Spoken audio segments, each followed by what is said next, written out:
ఆమె ఒకప్పుడు ఓ top star. ఎంత వేగంగా స్టార్డమ్ తెచ్చుకుందో అంతే వేగంగా ఫేడ్ అవుట్ అయింది. సినిమాల నుంచే కాదు, అసలు దేశం నుంచే జంప్ అయింది. అయితే 25 ఏళ్ల తర్వాత తిరిగి ముంబైలో ప్రత్యక్షమైంది. అంతేకాదు కుంభమేళాలో కాషాయం కట్టింది. ఈ ఇంట్రో అంతా కూడా మమతా కులకర్ణి గురించే. ఇంతకీ ఈ హీరోయిన్ ఈ 25 ఏళ్లు ఏం చేసింది? ఎందుకు దేశం విడిచిపోయింది? తిరిగి వచ్చి ఇప్పుడెందుకు సన్యాసిగా మారాలనుకుంది? Watch the story.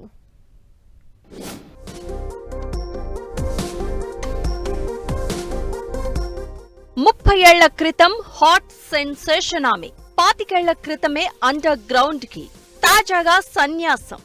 పేరు మారినా ఫేట్ మారలేదు. కుంభమేళాలో తిరిగి తిరస్కారం.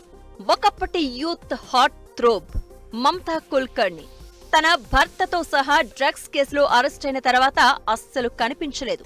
ఇప్పుడు హఠాత్తుగా ప్రయాగ్రాజ్ లో ప్రత్యక్షం కావడంతో పాటుగా సన్యాసినిగా మారడంతో కలకలం రేగింది. అయితే ఆమె గత చరిత్ర దృష్ట్యా ఈ దీక్ష తీసుకోవడం కుదరదని అఖాడా నుంచి బయటికి గెంటేశారు.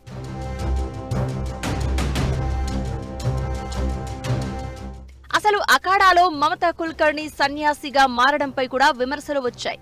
ఈ తంతు చేసేందుకు 10 కోట్ల రూపాయలు చెల్లించిందంటూ ఆరోపించారు. ఈ ఆరోపించిన వారిలో పతంజలి ఫౌండర్ రామ్దేవ్ కూడా ఉన్నారు. వాటన్నింటిపై కూడా మమతా కుల్కర్ణి వాపోతోంది. అసలు తన దగ్గర 10 కోట్లు కాదు, కోటి రూపాయలు కూడా లేవని చెప్తోందామె. అసలు 30 ఏళ్ల క్రితం మమతా కుల్కర్ణి వేరు. అప్పట్లోనే ఆమె మ్యాగజైన్లపై ఇచ్చిన సెమీ న్యూడ్ ఫోజుల సెన్సేషన్ అంతా ఇంతా కాదు.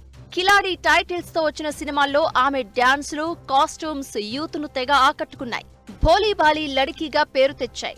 అలాంటి మమత ఇప్పుడు సడన్ గా కాషాయం కట్టడంతో జనం ఈమె ఇన్నాళ్లు ఎక్కడుందనే ఎంక్వైరీలు ప్రారంభించారు.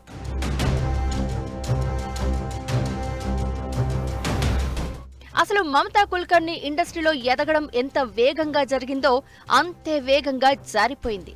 విక్కీ గోస్వామిని పెళ్లి చేసుకున్న తర్వాత ఓ 2000 కోట్ల డ్రగ్స్ కేసులో ఇద్దరూ అరెస్ట్ అయ్యారు. ఆ తర్వాత కెన్యా దేశంలోనూ ఈ జంటపై ఆరోపణలు రాగా జైల్లోనే గడిపారు. 25 ఏళ్ల నాటి ముంబై డ్రగ్స్ కేసులో పోయిన నెలలోనే కోర్టు రిలీఫ్ ఇచ్చింది. మమతా కుల్కర్ణి డ్రగ్స్ సరఫరాలో ఉందనే దానికి ఆధారాలు లేవని కోర్టు చెప్పింది. అంతే, వెంటనే మమతా కుల్కర్ణి బాహ్య ప్రపంచం ముందుకు వచ్చేసింది. ఇదిగో ఇలా సన్యాసిగా మారిపోయింది. అయితే అందుకోసం భారీగా ఖర్చు పెట్టిందనే వాదనని మాత్రం కొట్టిపారేస్తోంది. ముంబైలో తన ఇళ్లు చెదలు పట్టిపోయాయని, బ్యాంక్ అకౌంట్లన్నీ కూడా ప్రభుత్వం సీజ్ చేస్తే ఇక తనకి కోట్లకి కోట్లు ఎలా వస్తాయంటూ వాపోతోంది. ప్రయాగ్రాజ్లో సన్యాసినిగా మారేందుకు 2 లక్షలు వేరే వారి దగ్గర అప్పు తీసుకున్నట్లు స్పష్టంగా చెప్పుకొచ్చింది. కుంభమేళా నుంచి వచ్చిన తర్వాత ఓ న్యూస్ ఛానల్ తో మాట్లాడుతూ ఈ విషయాలన్నీ చెప్పుకొచ్చింది. తీసుకున్న ఆ 2 లక్షలు కూడా గురుదక్షిణ కోసమే తప్ప వేరే అవసరాల కోసం కాదంటూ చెప్పింది మమతా కుల్కర్ణి.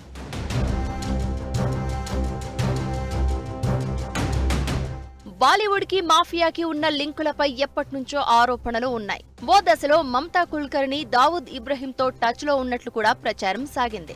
ఆ తర్వాత డ్రగ్స్ కేసులో ఇరుక్కోవడంతో సినిమాల్లో ఛాన్సులు పూర్తిగా తగ్గిపోయాయి. తెలుగులో కూడా 2-3 సినిమాల్లో మమతా కుల్కర్ణి నటించింది. ప్రేమ శిఖరం సినిమా ఆమెకి మొదటిది కాగా, రెండోది మోహన్ బాబుతో చేసిన దొంగ పోలీస్. ఈ రెండింటి తర్వాత తెలుగులో ఛాన్సులు వచ్చినా అప్పటికే ఆమెకి బాంబే క్రేజ్ పెరిగిపోవడంతో ఇటువైపు చూసే అవకాశం లేకుండా పోయింది. పైగా ఆ ప్రేమ శిఖరం సమయంలోనే నెల్లూరులో ఆమెకు గుడి కూడా కట్టించారు. తమిళ్లో ప్రేమదేవత పేరుతో కూడా ఈమెను పిలిచేవారంటే ఆ క్రేజ్ అర్థం చేసుకోండి. ఒకప్పుడు అలా వెలిగిన ఆమె తర్వాత కాలంలో కేసుల్లో ఇరుక్కుపోవడం, ఇక చివరకు ఇలా ప్రత్యక్షం కావడం అంతా డెస్టినీ అనుకోవాలి.